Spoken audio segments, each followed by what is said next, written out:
I think this calls for people to interrogate their own skills, activate those dormant skills that you haven't interrogated. Venture into business. What can you sell? I think the future is business. I grew up thinking I'm not a businessman, but I looked at my assets. I love talking.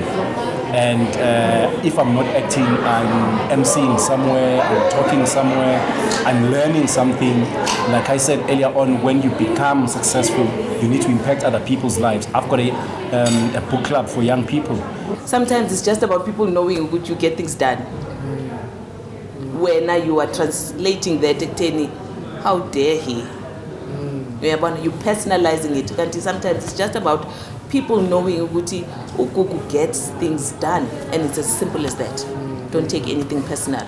And very important, I think, is the ownership of content. I think even as us as the broadcaster, we've got to be open to producers owning their content, because then they can sweat that asset.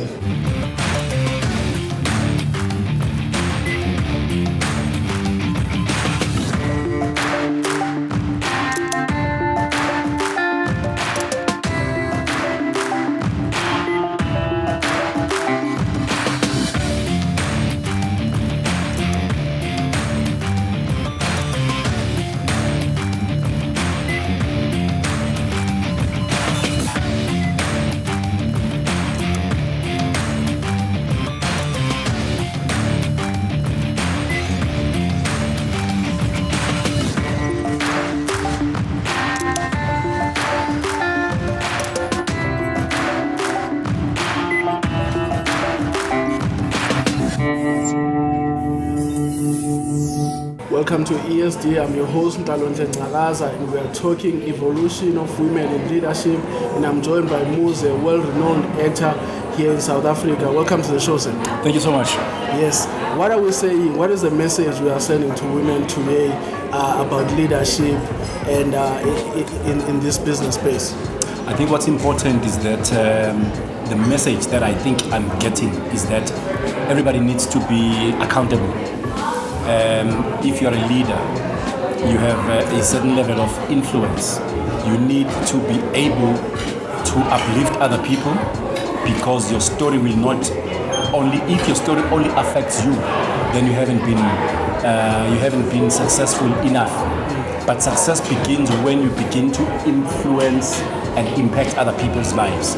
I think the message I'm getting is that there's a need for a sisterhood, effective sisterhood, not lying to each other or not calling each other sister but backstabbing each other. I think the message that I'm getting is that there needs to be a serious paradigm shift in how women on their own look at each other, see each other.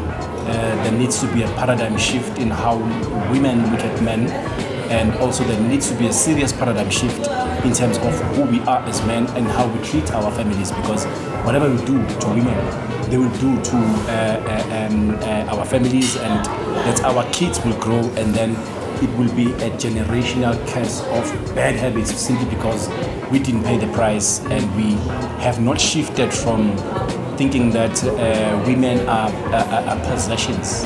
I think when we change that mindset as men and treat women as our equals, then we can begin to change the world. So I think the message that I'm getting today is that we need to, after learning everything that we've learned, go out there and be the light in the world. Mm-hmm. What can you say, sir, to artists out there? Because many are disgruntled. They say they're not receiving enough support. I mean, what key advice has helped you in your own career? What's important is not to sit back and call yourself one thing and call yourself an artist. Mm-hmm. Diversify, learn other things, learn other trades. If you're an actor on set, learn other things, learn other aspects of filmmaking. What else can you do? Can you be a producer? Are you a potential writer? Sometimes you are just an actor, but because you haven't explored your other talents, all you do is acting, and if you are not called, or you are not cast in anything. I think this calls for people to interrogate their own skills, activate those dormant skills that you haven't interrogated. Venture into business. What can you sell? I think the future is business. I grew up thinking I'm not a businessman, but I looked at my assets. I love talking. And if I'm not acting, I'm emceeing somewhere, I'm talking somewhere, I'm learning something. Like I said earlier on, when you become successful, you need to impact other people's lives. I've got a book club for young people that encourages young people to become readers. That stream alone has opened me up to many authors that have taught me so much about life itself, connections that I make through helping other people. So I think instead of just sitting down and folding your arms and thinking, oh, I'm just an actor, you're an actor, but what? You're an actor and what? You're an actor, what else can you do? So sometimes the situations we find ourselves in are self-made. I know it's harsh to say this, but we need to diversify and learn other trades and learn other skills. To close it, sir, tell me more, what happened in your career? You were a household name. How did it come about? Did you just wake up one day and you're like, your name is everywhere? Just bring me more to that journey. I work behind the scenes as an editor. I started acting, and when I realized that more doors are opening for me in terms of acting, I started doing acting workshops. I took acting workshops to learn how to act better, how to interact better, how to become a better artist. But I loaded myself as well with knowledge. I'm a reader. I buy a book every month, if not 2 or 3 or 4. I've got maybe over 300-400 books that I bought that I haven't read yet. So I just collect books. Whenever I have time, I read. So I diversify. I think I became a household name because I don't only act, I'm also behind the scenes, but I'm also doing other work in the community. Just one advice for actors getting into the space, even producers. Yeah, I would say let's look at where the world is going. The world is going in the direction of AI. Ask yourself, how is AI going to affect our industry, and then position ourselves accordingly. We need to look at the fact that we are moving towards the space of 4th Industrial Revolution. What does that mean? What does that mean for the industry? What does that mean for you as an individual? So instead of just waiting to see where the world is going, you can begin to be a co-creator of where the world is going. One of the things that they said in one of the meetings was that if the world is changing, it means we must be the changers. So instead of just sitting around and doing nothing and just waiting to be blown about by the winds, see where the wind is blowing and decide where you want to go and choose what you want to contribute in terms of the changing world and become a change agent instead of being a victim of change. Thank you so much. Thank you so much, man. Thank you. Sebo.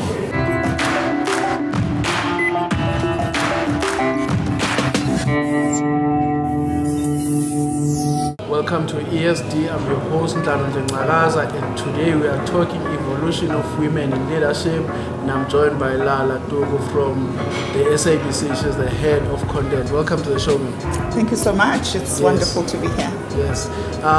What does this role entail? Please just tell us more. So on a daily, I get to really strategically look at the kind of messaging and the kind of shows and the kind of progressive programming that we want to have at the SABC. I work on the funding models in terms of how it is that we're going to fund our content, and most importantly, the studying of audiences in terms of their pattern, their consumption pattern, and really what works and what doesn't. And then lastly, really get to look at industry development. A lot of the work that we do, we have to make sure that we're representative from a language perspective, but not only that, but to make sure that our industry starts to have a pipeline of producers and so forth.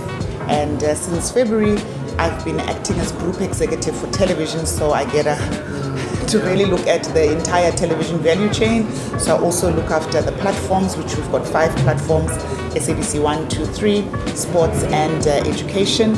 And and then the on-selling of our content. So it's quite a big role. SABC Plus. So SABC Plus falls under our programs, under our platforms rather. It's our new OTT platform, and it's just simply exciting for us. And in these years working on television, what are some of the disruptions you've seen in the space? Oh, the streaming has definitely been one of the biggest disruptors in terms of, particularly for us, appointment viewing. So we've needed to be very agile and respond to that in terms of, we know that there's a proliferation of offering of content. Audiences can go anywhere. In fact, everyone is a content creator, whether you're TikTok, so the competition has really escalated in terms of who has the share of voice and what audiences are available for you.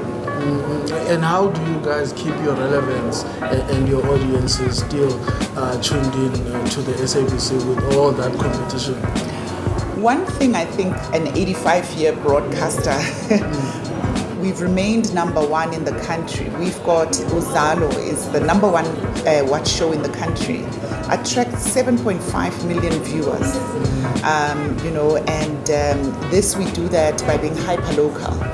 And being authentic in our storytelling. We're very good when it comes to representing our demographics, our diversity from a language perspective. That's really our USP. So we think that we're very good at story, but we see that the competition is very close by. So we've got to be exceptionally careful and be very agile in terms of how we respond to that. Yeah. And the kids on the block, what are some of the shows that have surprised you or genres that have come up and at the SABC?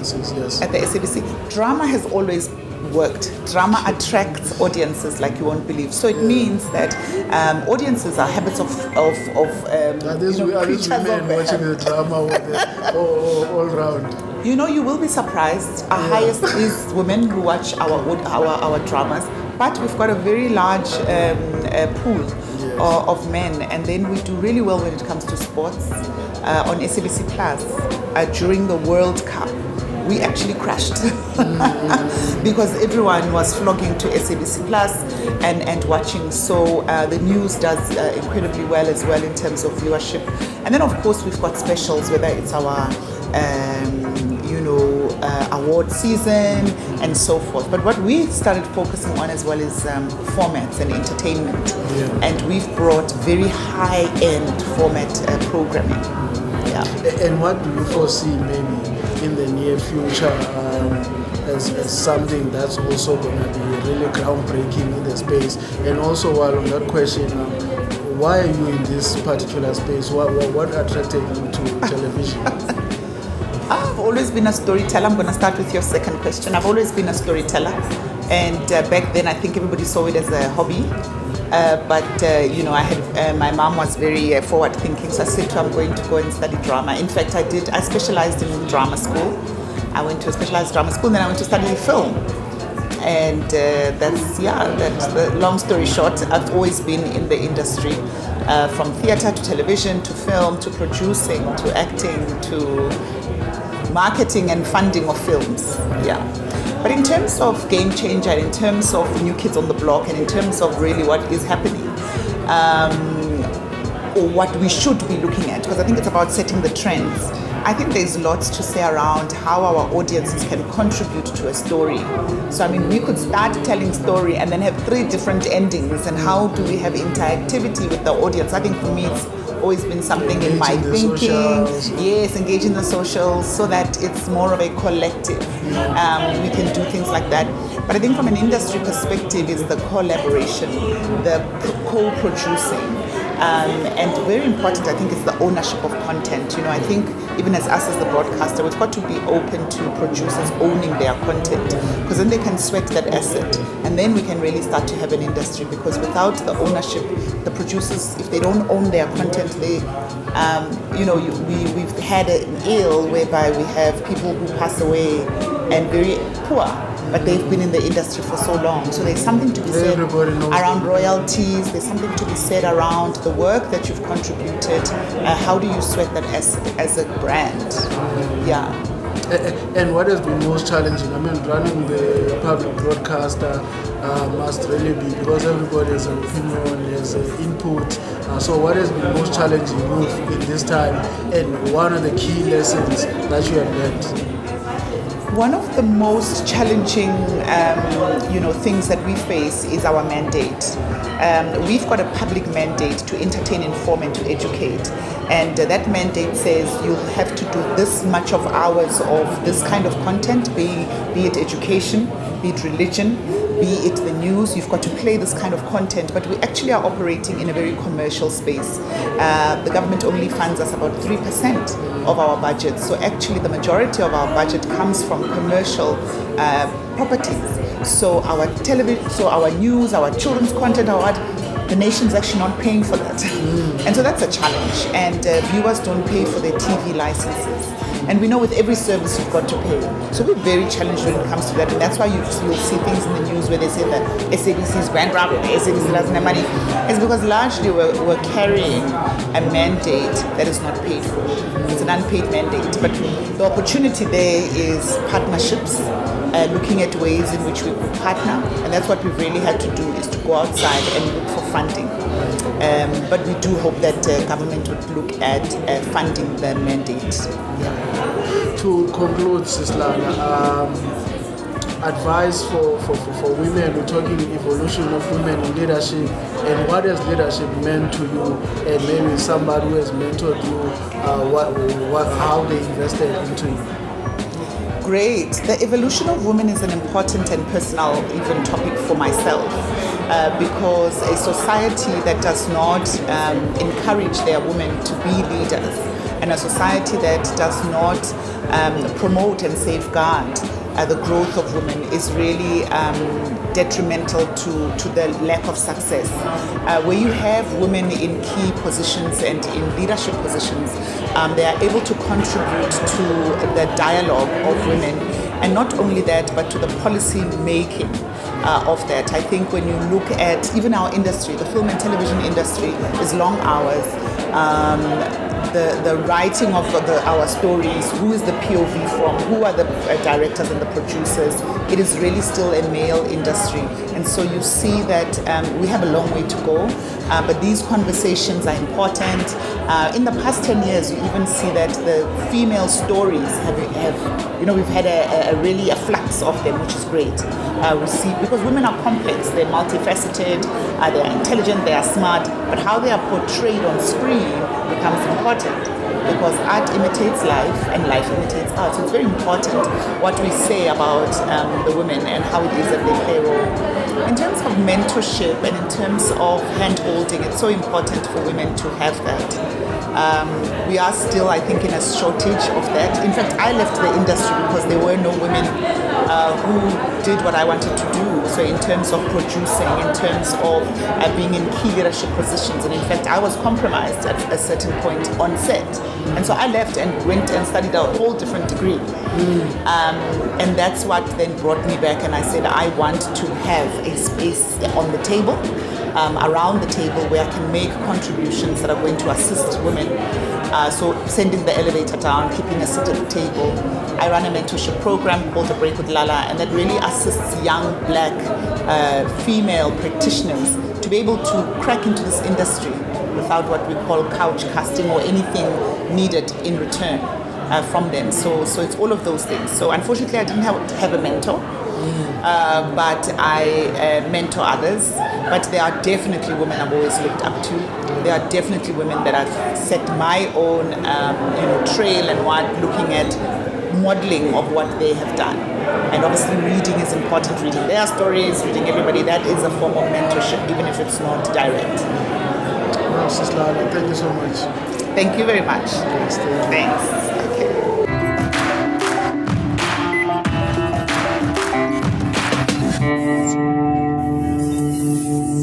Welcome to ESD. I'm your host, Ntlalontle Ngcakaza, and today we are talking evolution of women in leadership, and I'm joined by Gugulethu Xaba. She's the Executive Assistant to the COO at the SABC. Welcome to the show.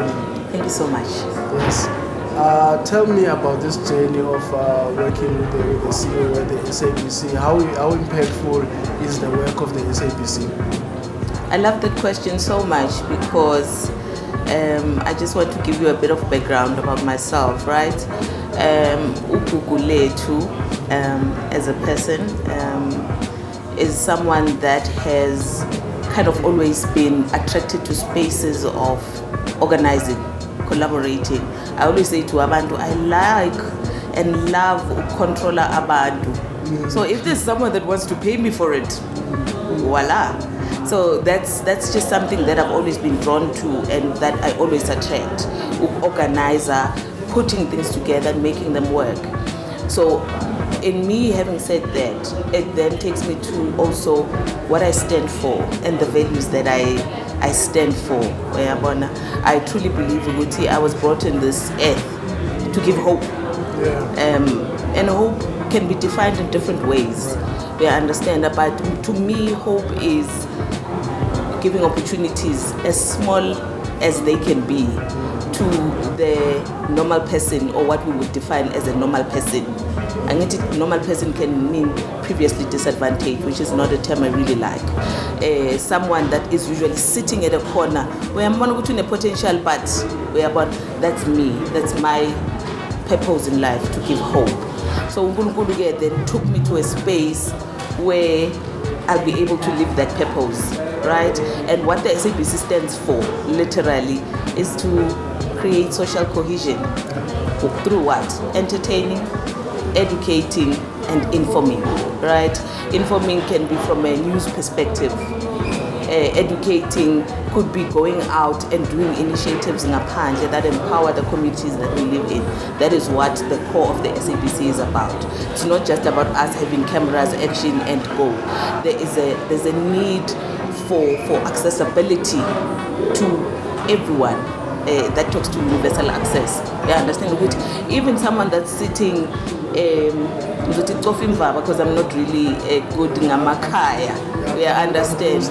Yes, even someone that's at Tofimvaba, who might not have access to internet, but has access to radio, they have access to information.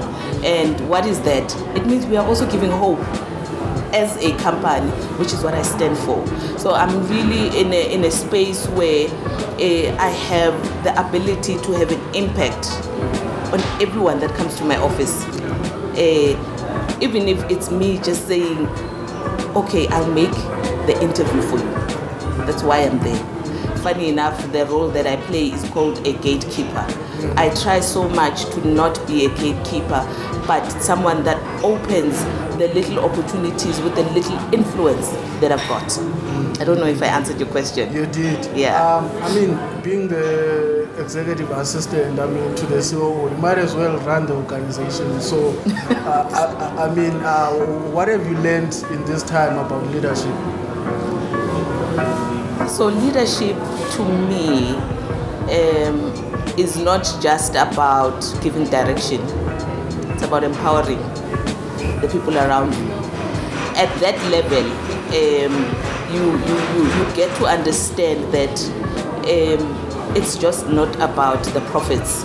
Really, it's about the impact on your team. And I've had the privilege of working with leaders that really were able to see my potential beyond what I thought I could give. We understand. So leadership is really about serving before you give direction. Once you understand the elements of what you represent and what the person down there, if we can say down there, from the cleaner to the GE, which is the group executive that reports to you, only then you can truly lead and give direction. That's what I think leadership is about. Yes, and also, the growth that you have seen in your own space. What would you please also just speak to that, like how you have grown in this position? I've grown so much. I've got 13 years experience in the role, right? And the role typically is about administration. You're an administrator. My role is to make sure that your life as my executive is simpler, right? But as you grow up, and by growing up I mean in years, in skill, in knowledge, you then realize that we have to shift from just being normal administrators to being more a strategic fit. So for me to be a strategic fit, I need to meet you where you are in terms of engagement, in terms of doing things. So I need to be able to see things before you see them and mitigate any risks that are involved. So again, going back to the part about, I've been privileged to work with leaders that have been quite important for me. I come from a space where I thought I was confident, only to realize, after introspection of course, that I was quite a timid person. And in my timidness, if that's a word, comes from the lack of confidence, because bengicabanga ukuthi coming from isikolo saselokishini makes me less. You come into a boardroom and people can articulate themselves so well and you feel like you need to shrink. I suffered from that a lot, until someone said to me, do it afraid. I'm here to support you, right? So it then speaks to, if you've got the right support structure and the people that believe in you before you believe in yourself, that also helps in having you grow into a better version of you. So I've grown quite a lot, specifically in the past 3 years. I had an amazing boss. His name was Ian Blakis. I still say I will forever be grateful to that man, because I come from a space where I was raised by a single parent and I love my mom so much, but I never realized how much I craved the father figure until I met that man. So the impact he had on me took me out of my comfort zone, because that's what he would say, where I thought I was doing my best.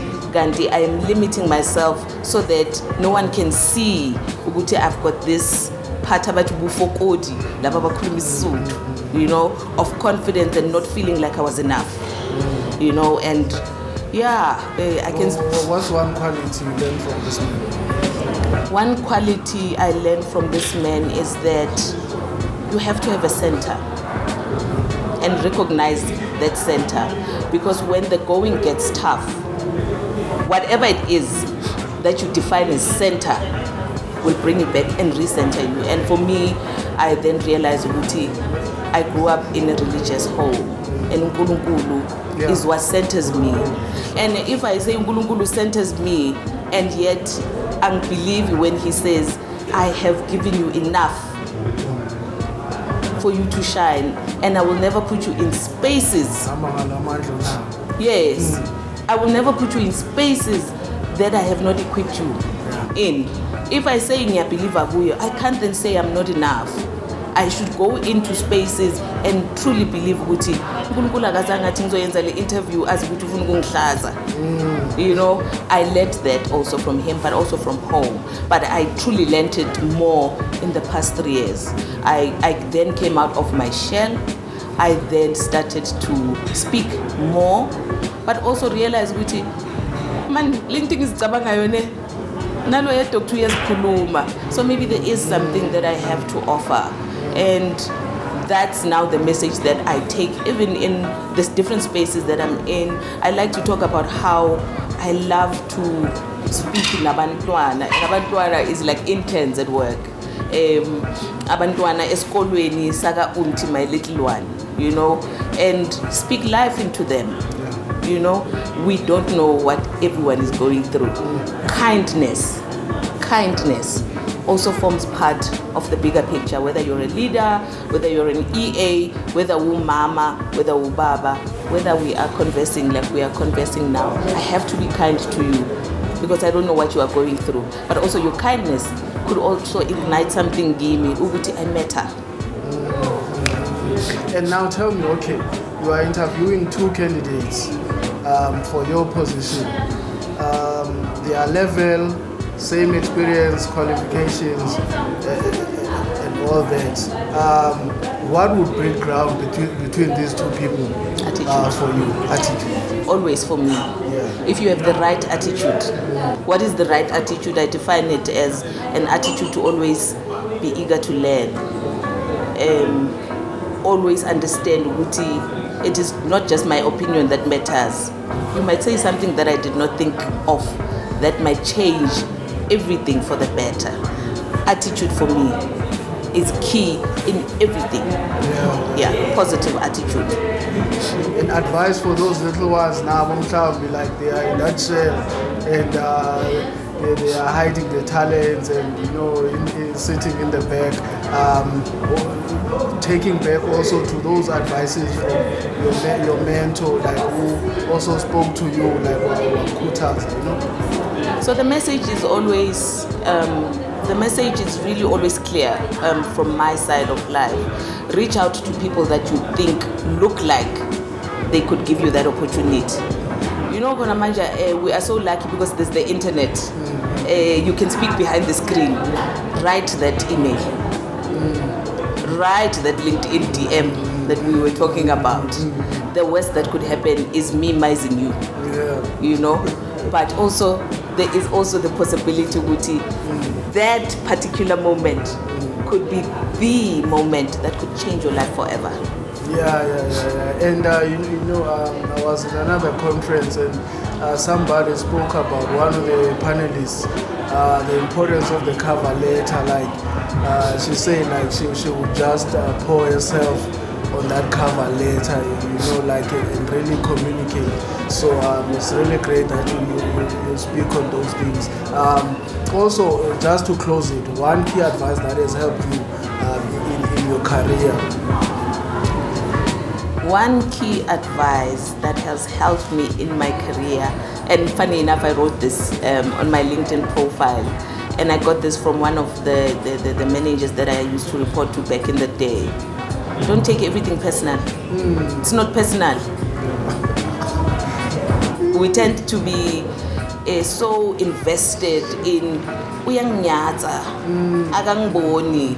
Don't take everything personal. Yeah. Once you do that, you'll be amazed at how much you can offer, how much you can do. And part of the post that I talk of was sometimes it's just about people knowing would you get things done. Where now you are translating that how dare he? You personalizing it. Sometimes it's just about people knowing Gugu gets things done, and it's as simple as that. Don't take anything personal. Would you say that's something also that maybe sometimes limits people and their growth, that they are always personal, be it business, be it... Most definitely. Remember when I was talking about my own personal issues about confidence and end, we project what we feel inside. We understand.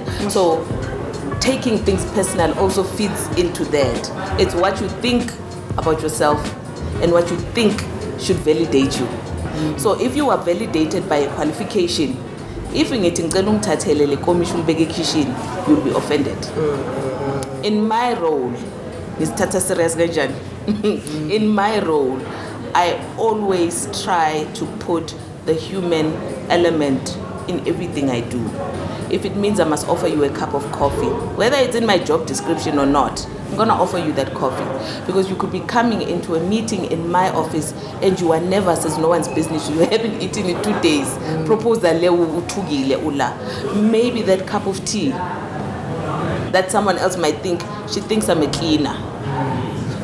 It's going to make a difference in your life. Yeah. So don't take things personally as a definition of what you are, who you are. There's so much, there's such a lot that defines the bigger picture than just our own internal thoughts and what we want to project to the world. No, this is Gugu. Thank you so much. Cool. Thank you. Thank you. Signing off from the Evolution of Women in Leadership conference here in Houston. I'm your host, Ntlalontle Ngcakaza, and today women were encouraged to take the front seat in leadership and in business and be the change that they want to see in the communities. I'm your host, Ntlalontle Ngcakaza. Goodbye.